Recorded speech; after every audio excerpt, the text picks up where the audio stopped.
김명애 동덕여대 총장이 교비를 횡령한 혐의로 검찰에 넘겨졌습니다. 서울종합경찰서는 지난달 초 김 총장을 업무상 횡령과 사립학교법 위반 혐의로 불구속 송치했습니다. 김 총장은 교비 회계를 학교 법률 자문과 소송 비용 등 교육과 무관한 분야에 사용한 혐의를 받습니다. 앞서 작년 12월 김 총장을 비롯한 학교 임원진 7명이 교비 횡령 등의 혐의로 경찰에 고발당했는데 나머지 6명은 불송치된 것으로 확인됐습니다.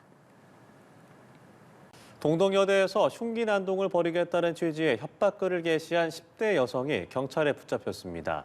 서울 남대문 경찰서는 공중협박 혐의로 경남 마산에 거주 중인 10대 A씨를 검거했습니다.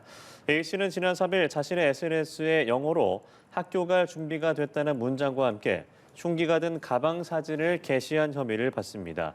동덕여대는 이 같은 협박 게시물이 올라오자 안전을 이유로 어제 오후로 예정됐던 레커칠 제거 행사를 연기했습니다.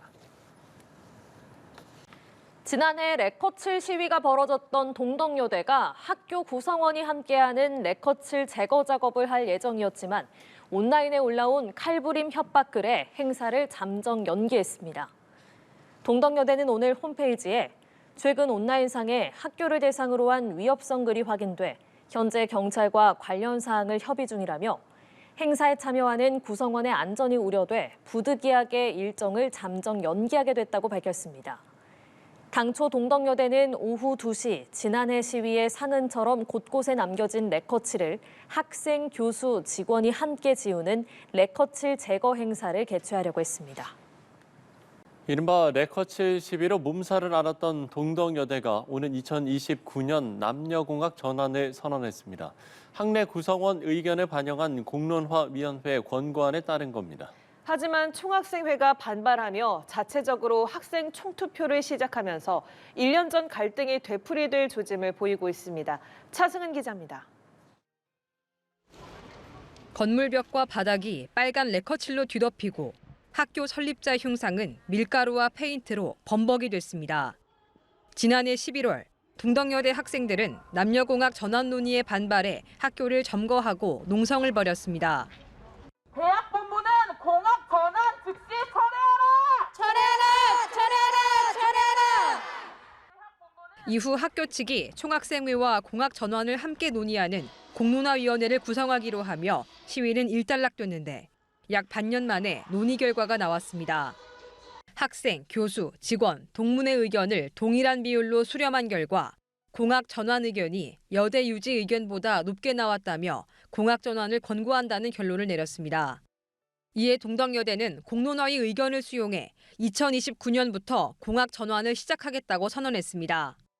2029년은 현재 재학생들이 졸업하는 때로 재학생들이 입학 당시 기대했던 여대로서의 학업 환경은 보장하겠다고 했습니다. 학생들 사이에서는 즉각 반발이 터져나왔습니다. 학내 구성원 중 가장 많은 비중을 차지하는 학생들의 의견이 충분히 반영되지 않았다는 겁니다. 어쨌든 학생들한테 학교니까 학생들의 의견이 반영돼야 되지 않았나. 일부 동문들도 학교 정문 앞에서 기자회견을 열고 반대 의견을 밝혔습니다. 학생들 의견은 소수로 몰리고 교직원과 교수와 총동문의 의견만 반영이 됐어요. 총학생회 측은 끝까지 싸우겠다는 입장을 밝히면서 학생들의 의견을 전달하기 위해 5일까지 사흘간 공학 전환에 대한 학생 총투표를 진행하기로 했습니다. 공론화의 구성으로 잠시 쉼표를 찍었던 동덕여대 학내 갈등이 재점화될 조짐을 보이고 있습니다. 연합뉴스TV 차승은입니다. 재작년 동덕여대 교내에서 재학생을 트럭으로 들이받아 숨지게 한 80대 운전자가 실형을 선고받았습니다. 서울 북부지법은 지난달 26일 교통사고 처리 특례법상 치사 혐의를 받는 80대 운전자 A씨에게 금고 2년을 선고했습니다. A씨는 재작년 6월 동덕여대 교내에서 트럭을 운전하다가 재학생 B씨를 치어 숨지게 한 혐의를 받습니다.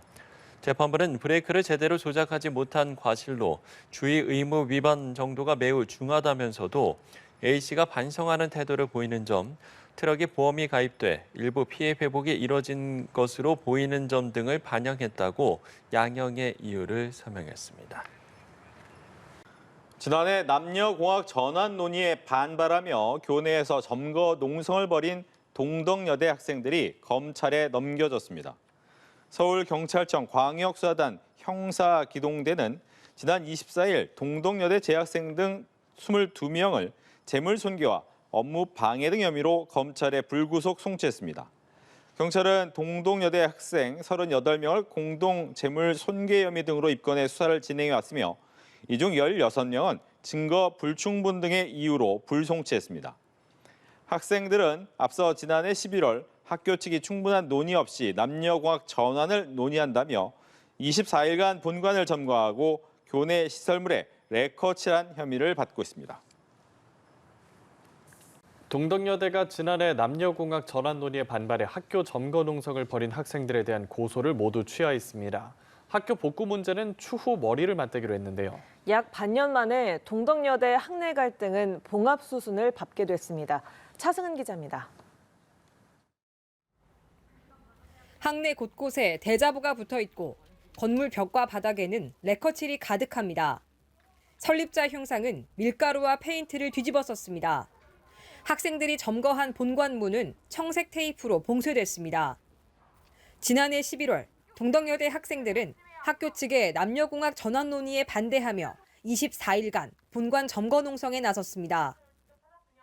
대학 본부는 공학 전환 즉시 철회하라! 철회하라! 학교 측은 학생들의 시위로 최대 54억 원 상당의 피해를 봤다며 학생 등 20여 명을 경찰에 고소했지만 학교 발전에 도움이 되지 않는다는 양측의 공감대 아래 결국 고소를 취하하고 사태를 매듭지었습니다. 사태 발생 약 반년 만입니다. 동덕여대 김명애 총장은 담화문에서 학생들의 행위가 정당화될 수는 없다면서도 처벌보다는 대화와 포용으로 문제를 풀어야 하는 교육기관으로서의 입장에 의한 것이라고 설명했습니다. 학교 피해 복구 문제는 학생들과 협의하기로 하고 학내 갈등을 촉발한 공학전환 또한 공론화위원회를 꾸려 학생, 동문 등 학내 구성원들의 다양한 의견을 반영하기로 했습니다. 학교 측과 총학생회 비상대책위원회는 적극적인 대화와 소통을 골자로 하는 상생협력 합의문도 발표했습니다. 다만 양측의 화해 무드에도 재물손괴 등 학생들이 받는 혐의는 반의사 불벌조에 해당하지 않아 경찰 수사는 계속됩니다. 연합뉴스TV 차승은입니다.